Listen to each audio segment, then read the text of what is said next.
চাইতে, তবে 3 আত্মীয় স্বজনদের কাছে চাইবেন না। নাম্বার 1, 1 নাম্বার হচ্ছে যদি আপনি বিবাহিত হন, কখনো আপনার শ্বশুরের কাছে হাত পাতবেন না।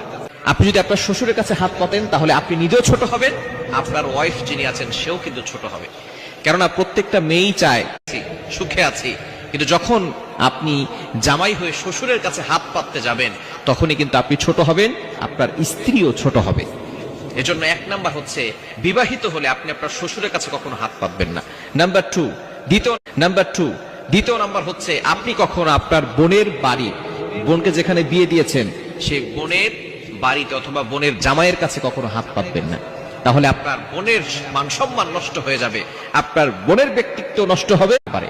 এবং 3 নাম্বার, যদি আপনি বিয়ে করে থাকেন, বিয়ের পরে আপনি কখনো বাবা মায়ের কাছে হাত পাতবেন না অথবা আপনার ভাইয়ের কাছে হাত পাতবেন না। তাহলে আপনার ব্যক্তিত্ব নষ্ট হবে এবং আপনার সম্মানও কমবে, আপনার স্ত্রীর সম্মানও কমে যাবে। মনে রাখবেন, যেই ঘরে